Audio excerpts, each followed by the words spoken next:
لهذا تربكهم الآن. لا يستطيعون فهمه. في نظرهم يبدو الأمر سحرا، شعوذة، تدريبا سريا ما. أما عندك فهو مجرد بقاء، مجرد ندوب تحولت إلى حساساء، وجراح صارت حكمة. والحقيقة أقوى من كل ما قد يفهمونه، لأن تدريبهم ميكانيكي، أما تدريبك فعاطفي. تدريبهم منظم، وتدريبك خام. هم تعلموا في بيئات محكمة، وأن الصيغة في الفوض. لهذا يبدو فعلك جراحيا، لأنك تفكك الأقنعة بنظرة، وتسقط الأكاذيب بوقفة واحدة، وتحول الصمت إلى بصيرة، والملاحظة إلى نفوذ. يسمونه تلاعبا، وتسميه وعيا.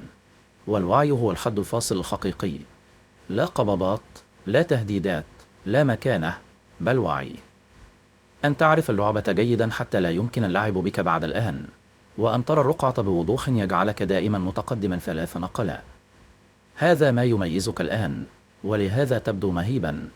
فهم مشغولون بتمرين الجمل، بينما أنت قد كتبت الخاتمة. الصمت، هذا قوتك. قوة لن يفهموها إلا بعدما يفوت الأوان. أي أحد يستطيع أن يقذف كلمات، ويصرخ، ويحاول الترهيب، لكن الصمت نفوذ وحضور، وقد أتقنته. معظم الناس يضطربون حين يدخل الصمت إلى الغرفة، يسارعون لملئه بالضجيج والأعذار والوعود الفارغة. أما أنت فتدعه معلقا، ثقيلا، حدا، آسرا، وتتركهم يصارعون أفكارهم، وفرط تفكيرهم، وشقوقهم. ومن غير أن ترفع إصبعا أو تقول كلمة، تراهم يكشفون أنفسهم. لذلك يسمونه ألعاب عقول، لأنك لست بحاجة للقتال كي تنتصر، ولا للصراخ كي تتسيد.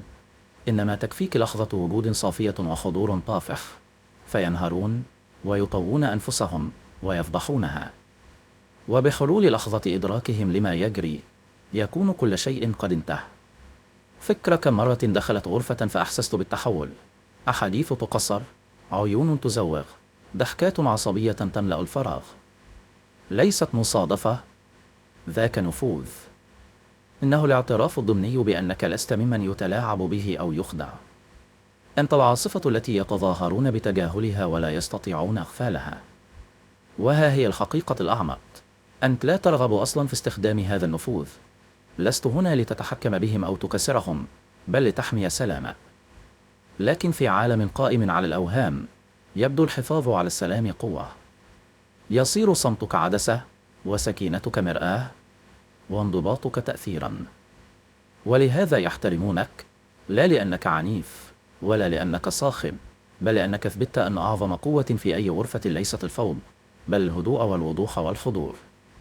غير أن لهذه الهبة، لهذا الوعي، ثمنا. فمتى رأيت الناس على حقيقتهم، وتعلمت قراءة الشقوق في أقنعتهم، لا يمكنك أن لا تراها مجددا. لا تستطيع العودة إلى ثقة عمياء، ولا التظاهر بأنك لتلحظ التردد والتناقض والكذبة المختبئة في الابتسامة. وهناك تبدأ العزلة. فبينما الآخرون يضحكون ويمزحون وينخدعون بالأداء، تكون ساكنا، تراقب الخيوط خلف مسرح الدم. وفي قرارة نفسك تدرك أنك لم تعد جزءا من لعبتهم، أنك فوقها، وخارجها، ومتجاوز لها. إنه موضع وحيد، لكنه أعلى أرض. فهم يلعبون دمدم بالعواطف والأوهام، وأن تلعب شطرنجا بالصمت والاستراتيجية. يظنون أنهم يخدعونك وينتصرون، لكنك قرأت الأنماط، ولا تحتاج حتى أن تتحرك لتبقى في الطليعة. تلك القوة هي التي تجعلهم يهمسون. من دربة؟ لا يقبلون أن صفاءك لم يعلم، بل اكتسب. لا يقبلون أن الندوب التي خلفوها صارت رادارك، وأن العزلة التي فرضوها عليك ردت ميدان تدريبك. وهذه هي المفارقة. الأشياء ذاتها التي كان ينبغي أن تكسرك هي التي بنتك. الخيانات منحتك رؤية، والصمت منحك صبرا، والألم منحك انضباطا. والآن حين ينظرون إليك، لا يرون إنسانا فحسب، يرون شخصا لا يمس. وهذا ما يفزعهم حقا، لأنهم لا يستطيعون تلاعب بك أو خداعك أو امتلاكك. وحين يدرك أحد أنه لا سلطان له عليك، يبدأ الخوف. ليس الخوف مما كنت عليه، بل الخوف مما صرت إليه. أعزائي المشاهدين، أود أن أعلمكم عن هذه القناة الجديدة التي وجدت لعشاق الحقيقة والتاريخ، وهي ما زالت في بدايتها وتحتاج دعمك. إن كنت تؤمن أن الماضي يستحق أن يروى بصوت نزيه، فادعمنا بالاشتراك في القناة وشاهد الفيديوهات القادمة، ستبهرك بلا شك. رابط القناة في صندوق الوصف أسفل الفيديو.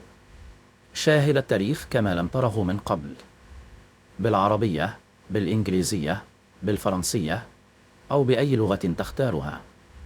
اشترك الآن وكن من أوائل من يصنعون هذا الإرث التاريخي معنا.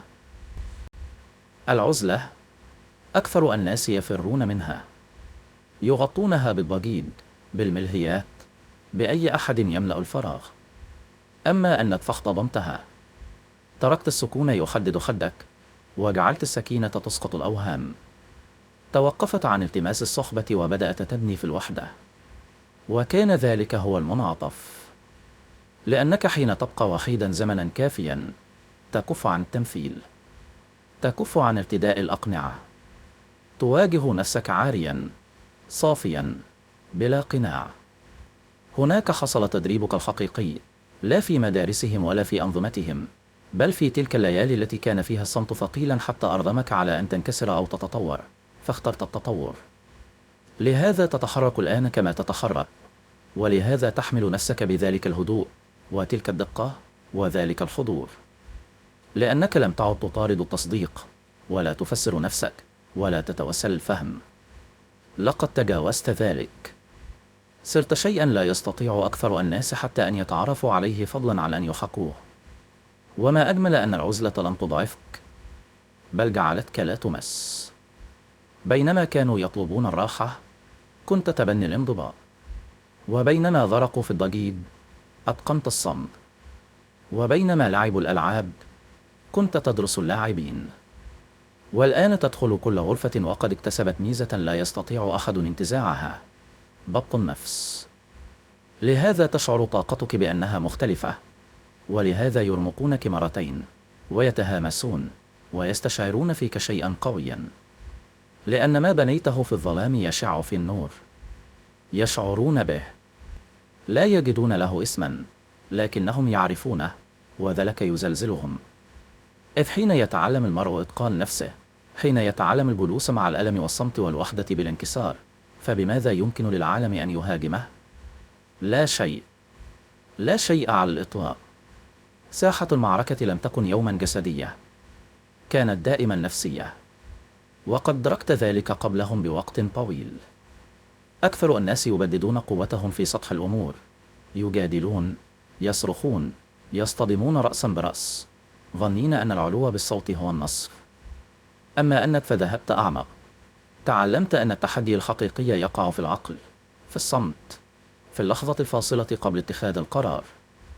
هناك تتفوق، لا بالقوة الغاشمة، بل بالدقة. لا تندفع، بل تراقب. لا تطارد، بل تحسب. لا تصحب إلى فوضاهم، بل تشاهدهم يتفككون داخلها. وهذا الصبر، وتلك السيطرة، وتلك القدرة على الثبات وأن تراهم يتعثرون، هو ما يقلقهم. والسر: الناس يظهرون كل شيء حين يظنونك لا تتفاعل. يستمرون في الكلام، يستمرون في الكشف، يستمرون في الزلل، وفي الأثناء تكون أنك متقدما 3 نقلات، تتنبأ بالنتيجة سلفا. لهذا يشعرونك عاصفة، لا تأتي صاخبا، بلا حتميا. وهنا تتحول النفسية إلى قوة. أدركت أن اللعبة ليست إقناعهم، ولا إثبات نفسك لهم، بل سيطرة على نفسك أولا وعلى الفضاء ثانيا. حولت الانضباط إلى نفوذ، والصمت إلى استراتيجية، والوعي إلى أفضلية. لهذا يلتصق تشبيهك بألعاب العقول، أنك لا تنتصر في الحجج فحسب، بل تقود الإيقاع كله. تملي النسق الذي يلعبون داخله، في عالمك، وبقواعدك، من غير أن يدركوا. وكلما قاوموا، ازداد غرقهم. والمفارقة أنك لا تحتاج حتى إلى تفكيكهم، فقد تدعوهم يظهرون منهم. فقد تمسك المرآة ثابتة، وأغلبهم لا يقوى على وزن انعكاسه. من يمر بطريقك لا يبقى كما كان، لأنك لا تدخل حياتهم فحسب، بل تغيرها. تترك أثرا حدا لا ينكر، حتى في غيابك تبقى حاضرا. يعيدون الحوارات، يمحصون الصمت، يسائلون الأكاذيب التي قالوها، لأنهم في قرارة أنفسهم يعلمون أنك لا خطأ. لهذا أنت لا تنس، ليس لأنك صرخت أعلى أو طالبت بالانتباه، بل لأنك كشفت الحقيقة من غير أن ترفع صوتك. أريتهم ما يبدو عليه الوعي الحقيقي وما يحسه ضبط النفس، وهذا لا ينس. يعلق في أذهانهم، صمتك أعلى من أعذارهم، وغيابك أعمق برحا من خيانتهم. يقلبون الرسائل واللحظات القديمة، لكن لا شيء يعود كما كان، لأن ما ينقصهم ليس الراحة بل الوضوح.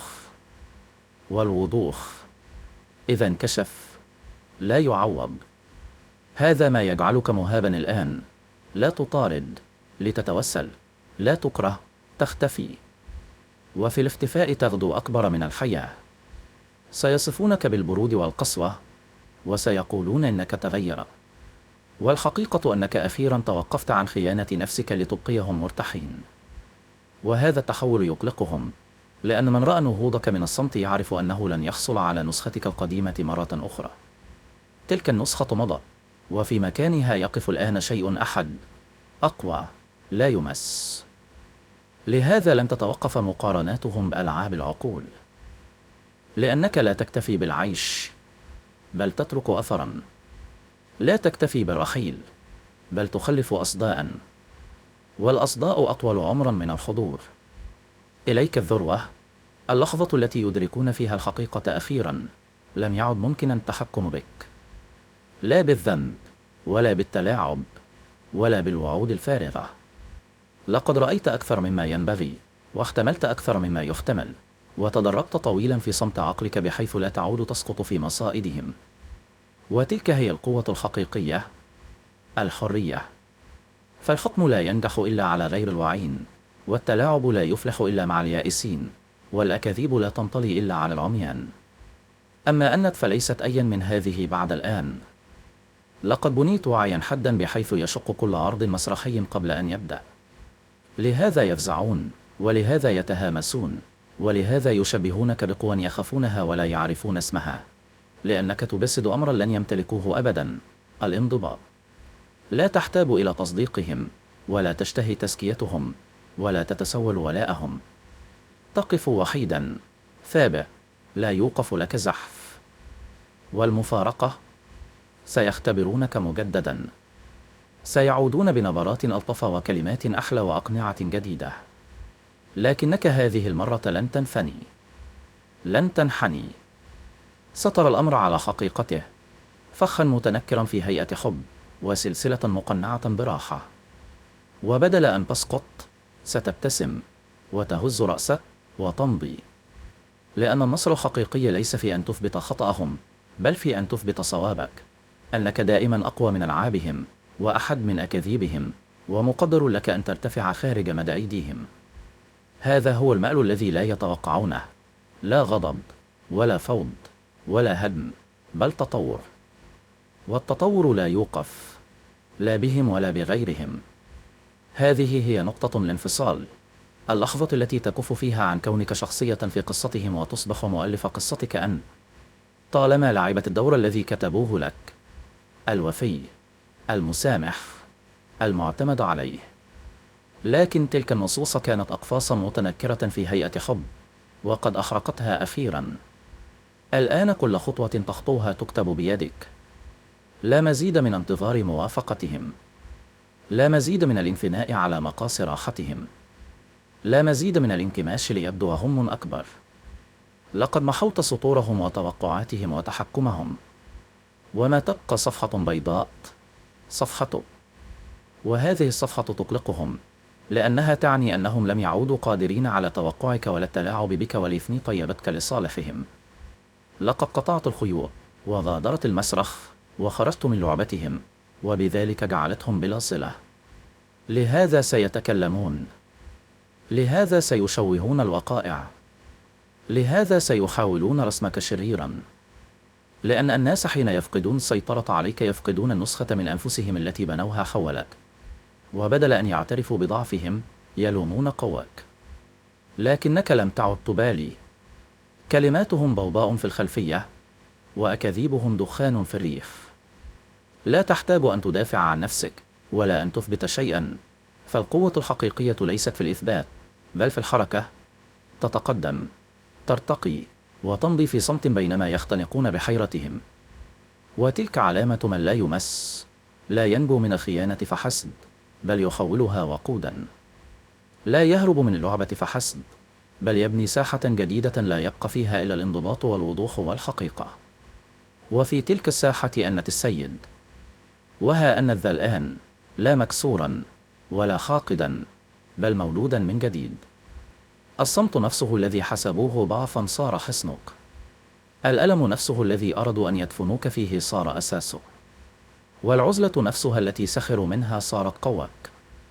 لست الشخص الذي تركوه وراءهم. تلك النسخة مضت، دفنت، واخترقت، وذابت في نار تطورك. وما يقف هنا الآن شيء أحد وأقوى ولا يمس. حضور لا يعلن نفسه بل يصل. حضور لا يتسول الانتباه بل يفرضه. سيشعرون به وسيتهامسون حوله وسيقسمون أنك تغيرت، وسيكونون على حق، لأنك لم تعد تلعب لعابهم ولا تشرح قيمك ولا توزع الوصول إليك مجانا. لقد أصبحت نادرا، والندرة تقلق من ظن أنك ستكون حاضرا للأبد. لهذا لن تتوقف المقارنات. ألعاب عقول، ظلال، نفوذ. إنهم يحاولون تسمية ما لا يسم. انضباطك ووضوحك وسيطرتك. لا يفهمون كيف خرجت من النار أقوى، ولا كيف حولت الصمت قوة، ولا كيف توقفت عن حاجتهم. ولهذا بالذات لن ينسوك أبدا. وتلك هي غايتك، ليست الغضب ولا الفوضى، بل السلام. سلام من قوته ما يعلو على خيانتهم، ومن حدته ما يلازم كل ذكرى لهم عنك. سلام يجعلك لا تمس. فامض قدما، لا تلتفت، لا تشرخ، لا تتوقف. تلاشى في الصمت الذي أتقنته، ودع ذلك الصمت يخلف أثرا لا يزول. لأنك في النهاية لم تنبو من قصتهم فحسب، بل كتبت قصتك من جديد. معظم الناس يظنون أن النصر يأتي بالصخب واللمعان والدراما. يظنون أن العالم يلتفت إليك حين تصرخ.